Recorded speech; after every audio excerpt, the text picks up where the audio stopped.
Hello, it's me back again with another flat Earth or anti-flat Earth video. This is going to be a small, quick one. Now, many flat Earthers say that the Earth and the Moon rotate above us like this. Okay, but I'm gonna just give a few little observational issues that I have with it. That I personally I don't understand how many flat Earthers haven't picked this up themselves either. There are they talk about coincidences, that things are too coincidental for the globe Earth model to work. Well, this is a big one right here, okay? They claim that the Earth and the Moon circle above us, independently, and also that the stars move. Okay? So, let's put it this way. Okay? I'm going to go through the dates here, sometimes by days, hours, or months. And I'm going to just show you where the sun and the moon end up. And how it perfectly makes sense on the globe Earth model, but not quite so much on the flat Earth. Okay? Take the seasons, for example, right? On our position in our orbital trail of the sun. Okay, so I'm going to go through the months. I'm just going to come back. I might go back in time, but let's just go forward. Let's go to 2017. So, let's just keep a reminder of where we are. We're in the constellation Libra. Good, I actually picked a constellation that I can pronounce properly. Alright, constellation Libra. Right in between the two legs. Looking thing here. So I'm going to go through the months. Alright, moves massively within a month. Okay. January, February, March, April, May, June, July, August, September, October, November, and there we are. Straight back again. So you mean to tell me that with the spin of the stars and the spin of the sun and the moon, that it somehow ends up exactly where it should be, or exactly back at pretty much exactly the same location as it was about a year previous. Right, and that's a coincidence right there. That everything seems to work perfectly, just to give you the illusion to the astronomers that, that we're orbiting. There are too many illusions in this flat Earth model that seem to just fool you into thinking that, we're a globe, and that doesn't cut it for me. So let's go back to November of this year. Okay? As you notice, the moon's not there, which shows that the moon has quite a different orbital kind of time. So it's got nothing to do with the sky. Okay? Now, also, I'd like to point out that this is a small little observation that I noticed, or that you can easily do, where you look at the sun's position in the stars compared to the moon also. Alright, so if I jump in days, it barely moves at all. Moves a little bit.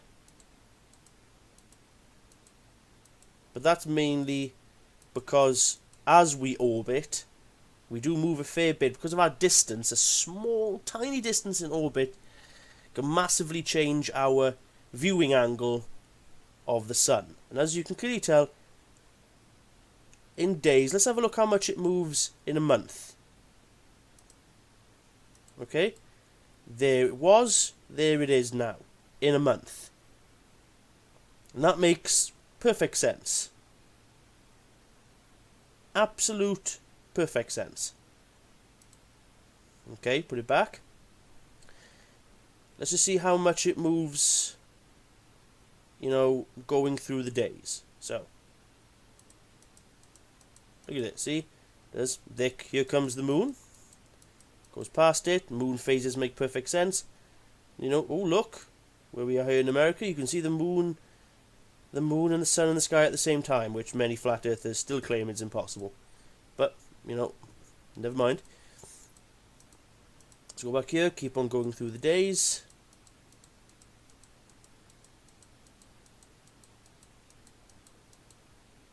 And there we are, a month later, there we go.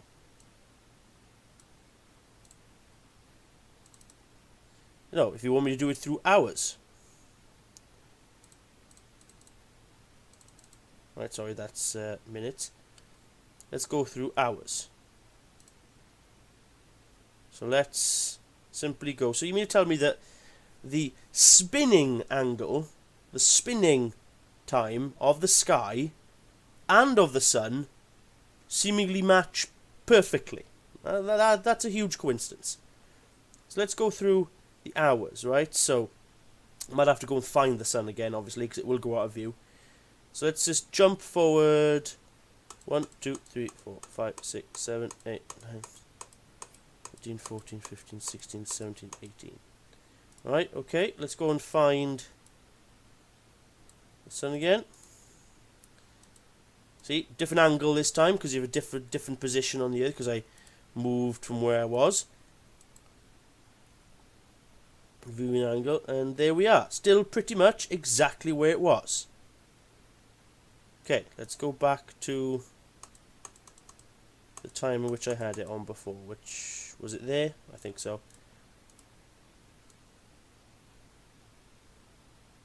Where'd it go? Oh, might have had it somewhere else.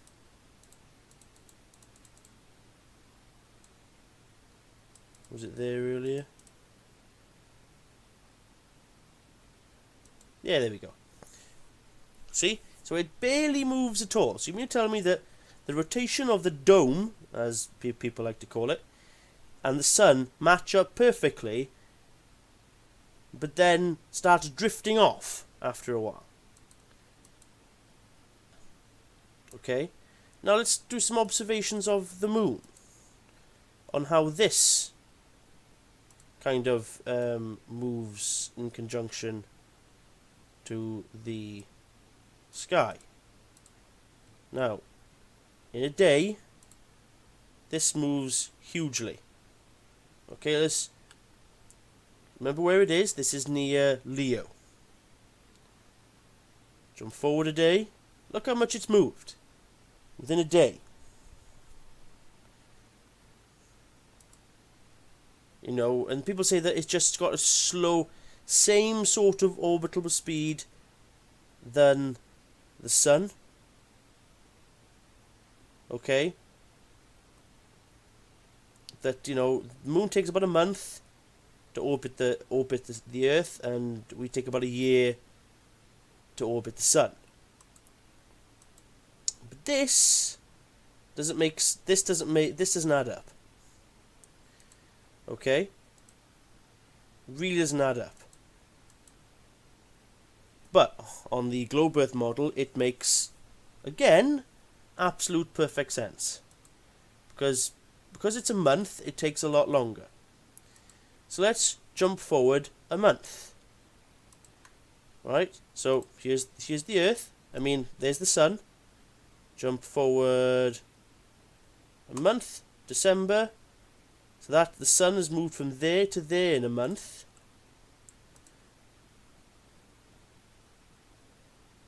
And because it takes just less than a month, so for thing to orbit, the moon will pretty much thing. But then look, see, look, a month, December, it goes from there to there in a month. Okay, but this time let's not go through skip a month. So as we go back to the sun, and we go through the days instead. So November 20th. So it's gone from there to there in a month.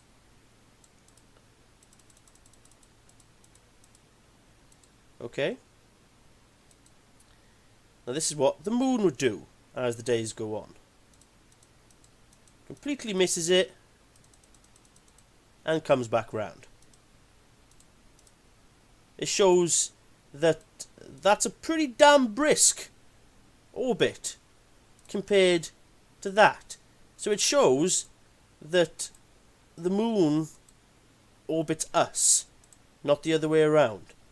Because let's put it this way, if that was truly the case, on the flat Earth model, the moon will be going so quickly, it'll be doing this kind of thing where the sun just goes, you know, that sort of thing.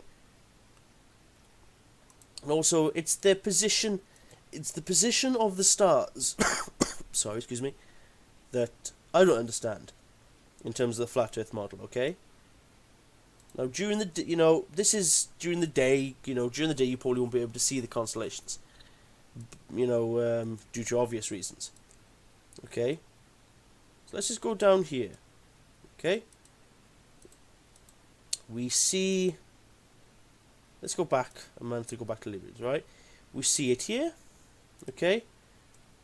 In between Libra and Scorpius, okay? We go down to, let's say, so pretty much same time zone, down to the bottom end of South America. And lo and behold, the sun is the complete same viewing angle as it was before. Okay, let's do the same with the moon, if I can find it on here.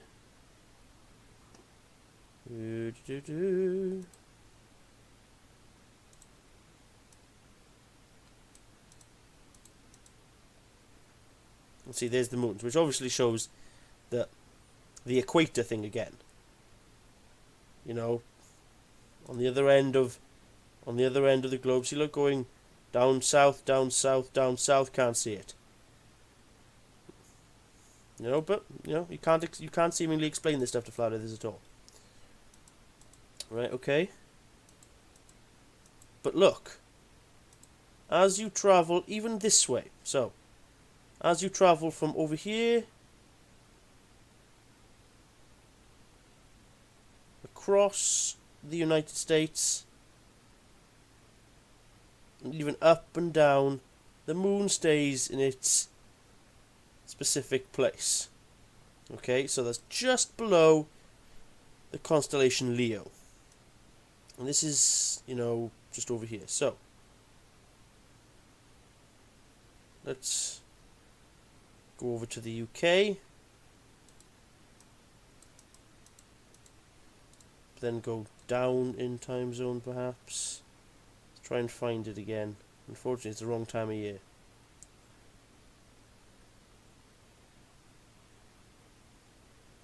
See, there we are, look. Up there. Again, still pretty much where it was, just at a different sort of viewing angle as it was before.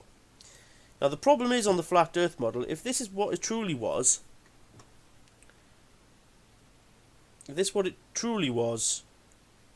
above. Now, I'm not taking any no's for this, any no for an answer from this from many flat earthers.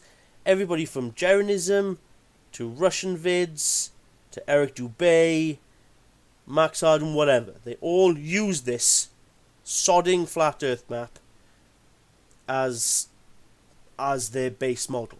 Now, I've seen other flat earthers seemingly tell me that all the mathematics, when you point out its position, sun's position in the sky, that all math matches up perfectly. Excuse me. However, like I've demonstrated here, doesn't matter where you are, from south to north, the sun stays at the same viewing angle in the sky. Okay? Now, if it was truly a dome and the stars above us like this, right? And that's truly where the sun was. Doesn't matter how high. It really wouldn't matter how high. Where you would look from, people would always be looking at the sun from different angles. So people who would be looking at the sun from here would see it in front of a different set of stars from the people looking at it from Australia. Now, the observation with the moon, again, people right down in South America would be seeing the moon behind a different set of stars from the people up in North America. And there is no sort of thing you can explain to me using the flat Earth dome model where this would make sense. It generally doesn't. And you can quote from the Bible, you can quote from anything as much as you want. This does not make sense on your model. On the globe Earth model, using orbital mechanics, and you know that it takes a year for us to orbit the sun, and the moon takes, give or take, about a month to orbit us. So we take a year to orbit the sun, and a month for the moon to orbit us. All of this starts to make perfect sense. But unfortunately, flat earthers seemingly ignore this. Okay, this has just been a extremely quick video. Probably, a little too rushed.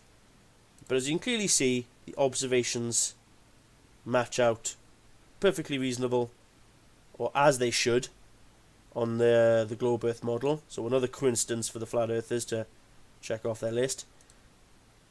But on the flat Earth, it does not make sense at all. Thank you very much. It's been another video, and good night.